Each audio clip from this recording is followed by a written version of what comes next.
Morning, everybody. I'm Ed Parco here with Bobby Atkins, and we are the Veterans Edition of Real Estate Jerky. How you doing, Bobby? Doing pretty good, Ed. How about yourself? Not bad. It's a thirsty Thursday. I had a week off from Rotary, and now I was back. Yeah.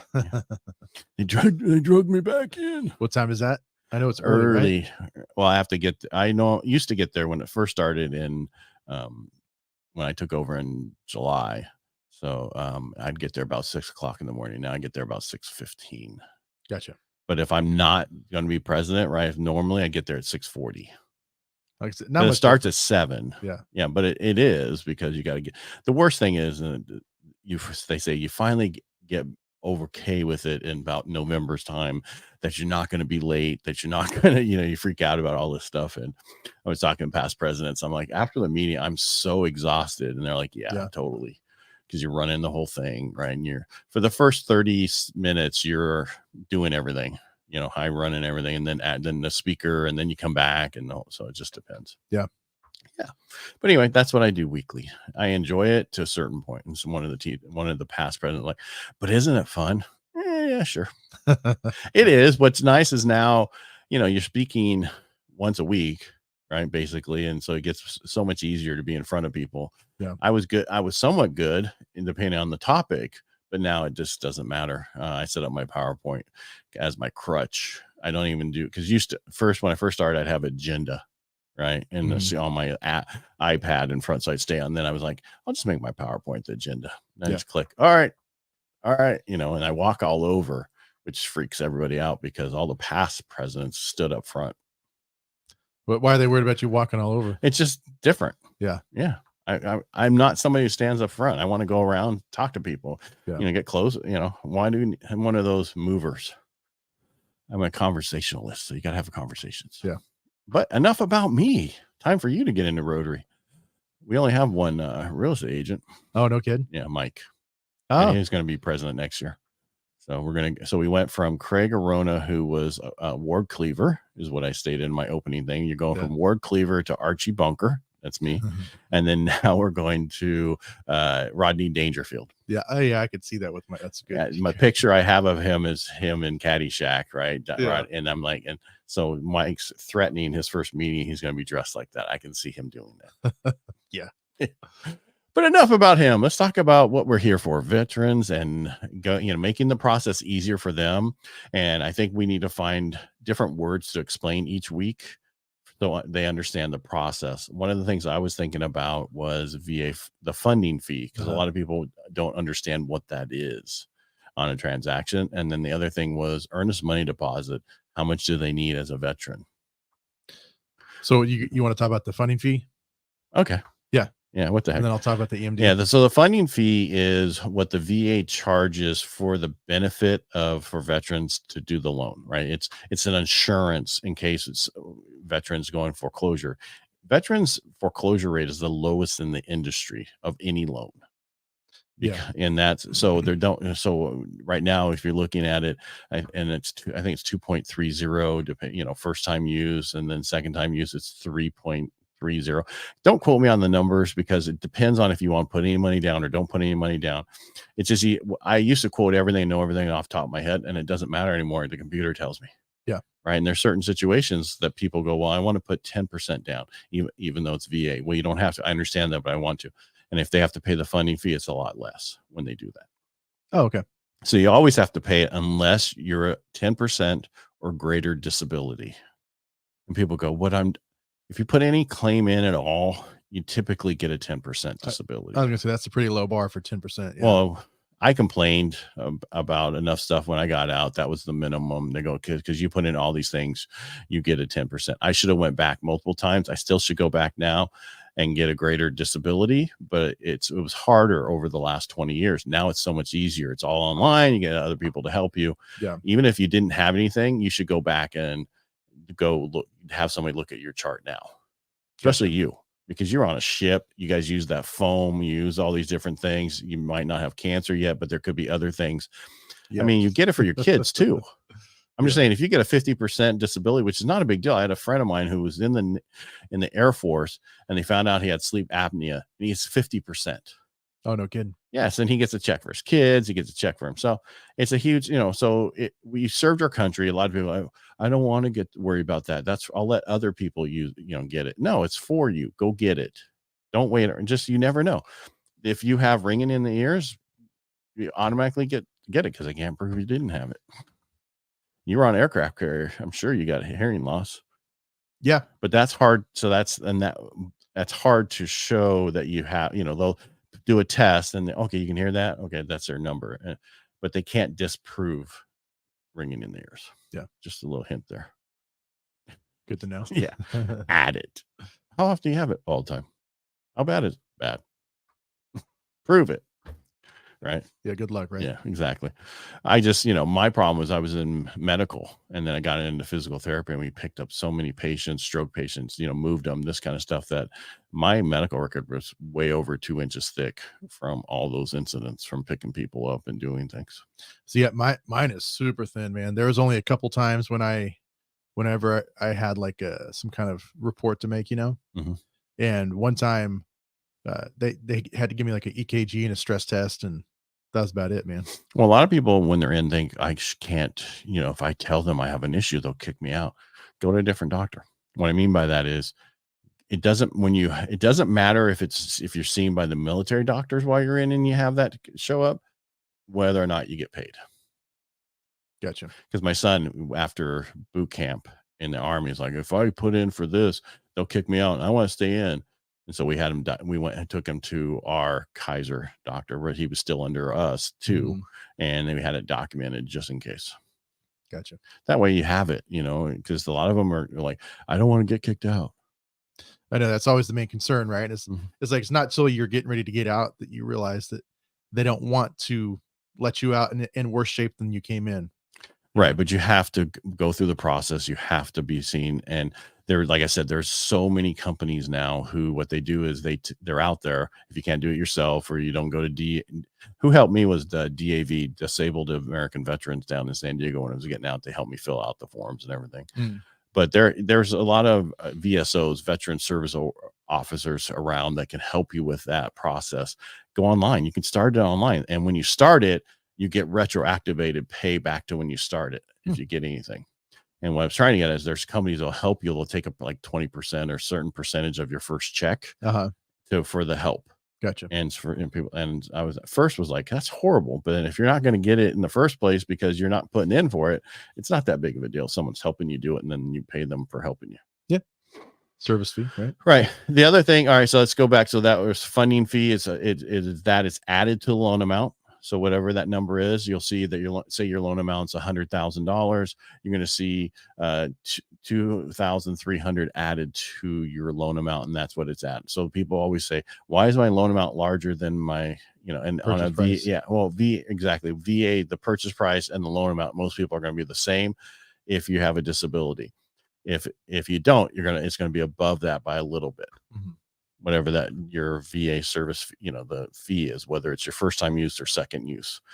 And yes, you can use your VA loan multiple times, and you can have 2 VA loans at the same time. And we can get into that at a different time.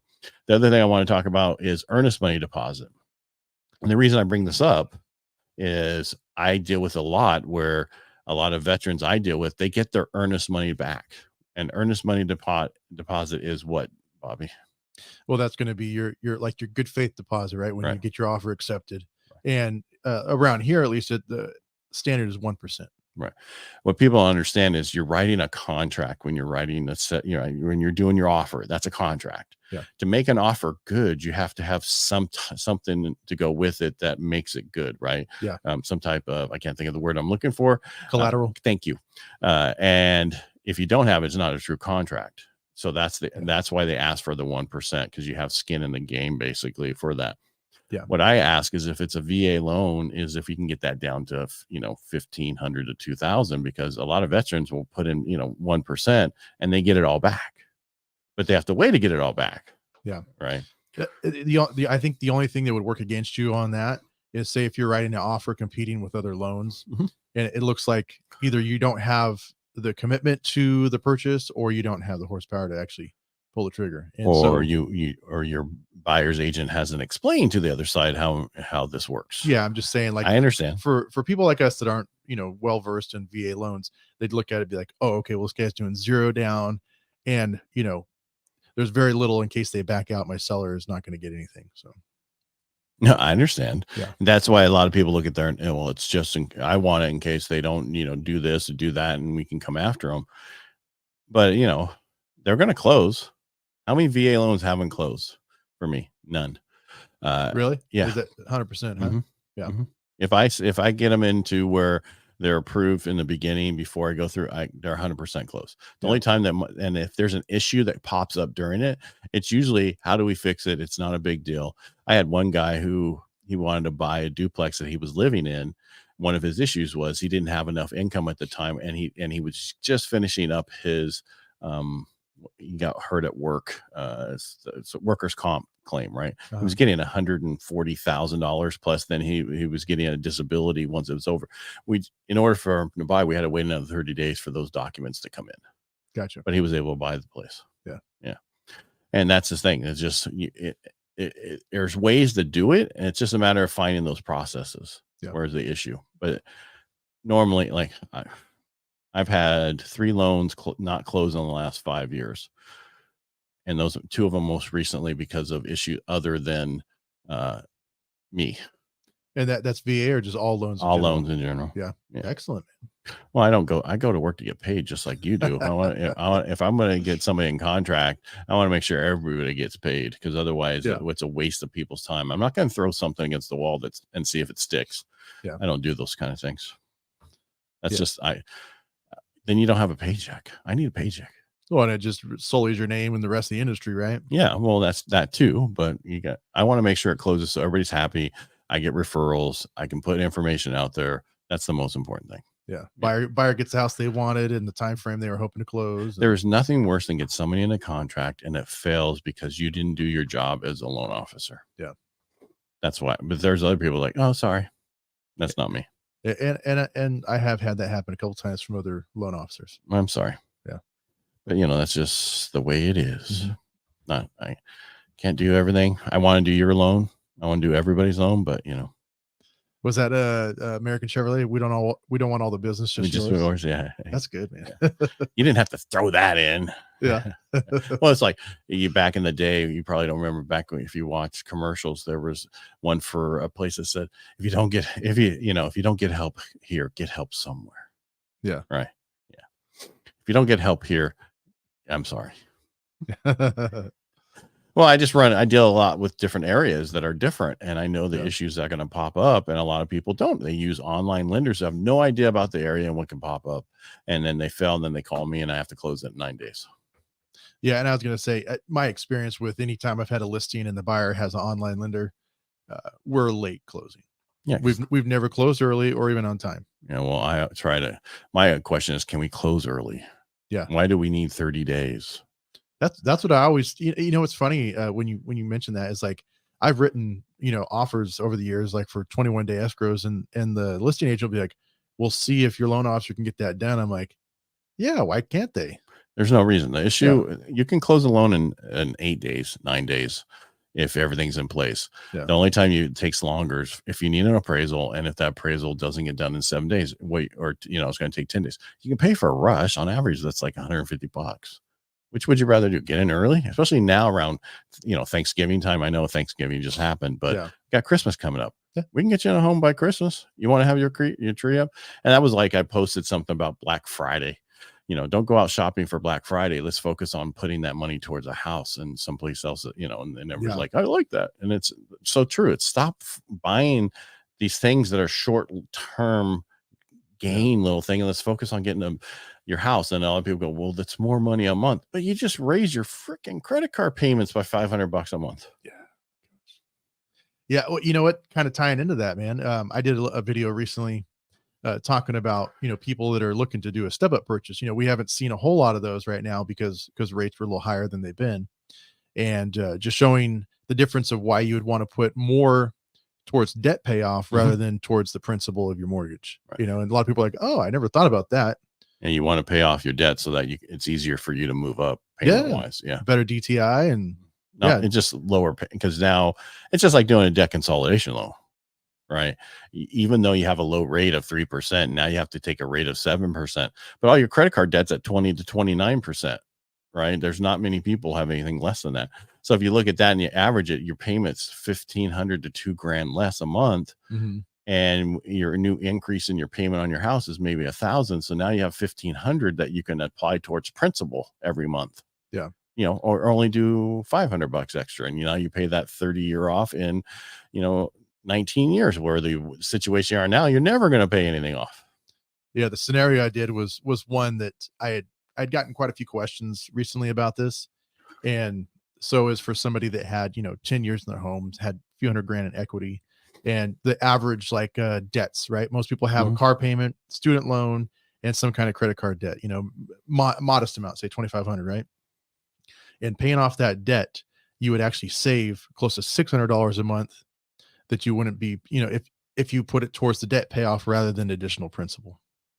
I understand. Yeah. No, I know you do. I'm just saying for the audience listening. Yeah. And you have to look at, a lot of people don't look at the stuff that, numbers don't lie. People do. But if you run the numbers and look at the different situations, it makes sense to do this stuff. Yeah. And a lot of people go, well, I don't want to give up my low interest rate. That's like being in an abusive relationship. I don't want to give up this house. I don't want to give up this stuff. That even though it's a bad situation, you're limiting yourself in the same way. That low interest rate is that abuser. Yeah, I was gonna say, if the house isn't working for you, you got to figure something out. Right. I know, but people, I don't want to give up this rate. Who cares? You're damaging your relationship. You're damaging everything else by not moving forward on something else. And that's how I've been looking at it for the last 6 months. And a lot of people haven't seen it my way. Eventually they'll see it my way, because you're going to see these opportunities come that you're not going to ever see again. Yeah. Well, like you said, the rates, they're not going to go to historic lows anymore. We're going to kind of average out. Right. And even though we're never probably going to see in your lifetime the rates any lower than 4%. Yeah. Yeah, we would need a World War III for major stuff, right? Yeah. To happen. In order for that to happen, we'd have to have another pandemic where we're all locked up, but people are going to say this ain't happening anymore. No, I'm not going to be locked up. Yeah. And the whole government's really upset because all those hours of videotapes from the White House is out, and there's like nothing going on. I don't know if you about. No, I'm sorry, I got off subject. No. January 6th. Oh, they released all the video, 30,000 hours, 30, whatever the many hours of it or whatever. And it's not the same thing that they've been pushing. Of course not, man. And you know what? Shame on all the Republicans in office that should have been fighting back and pushing back on that, because there's people that knew that from day one, that there was a setup and it was a way to persecute Trump supporters. Well, the bad thing is all the people who are in jail and all the stuff that happened to them for no reason. What are they still sitting there for, man? Because that's just their way of doing it. That's how that's it. That is a banana republic. Yeah, it's worse than that. I can say, yeah. As a veteran, I don't like the way the country has been going and what's going on. As a veteran, that's all I'm going to talk about. You as a civilian, not you, but somebody else might like the way it's going. I just see things that other people don't see. Yeah, I mean, we're looking like a communist country. Well, we're socialism light is what they're calling it. Yeah, well, I mean that's socialism leads to communism, right? Right. Well, not always, but it does read. Socialism, according to Martha Thatcher, what her name was, Margaret Thatcher. Thank you, Margaret Thatcher. Is basically it's great until you run out of other people's money. Yeah. Yeah. See, she was ahead of her time, man. Yeah, that's the problem. That's what people who come here from the UK and other places are like. You guys are crazy to want the socialism light. It's horrible. You need to wake up. Yeah. But everybody wants this free stuff because they don't want to work. Not everybody doesn't want to work, but I'm just people like free stuff. I don't get me wrong. Give me something free, but it's at what cost? Nothing's ever free in this world. There is a cost to everything that is free. Yeah. What freedom, especially, or your soul, one or the other. All right. Thanks for being here, Bobby. Thanks, Ed. Thanks for listening to us. Hopefully we didn't offend you in any way. If so, I'm sure there's other things you can watch. Yeah. Leave it in the comments below. Yeah. Let us know. All right. Make it a great day, and we'll talk to you next week. Thanks, Bobby. Thanks, Ed.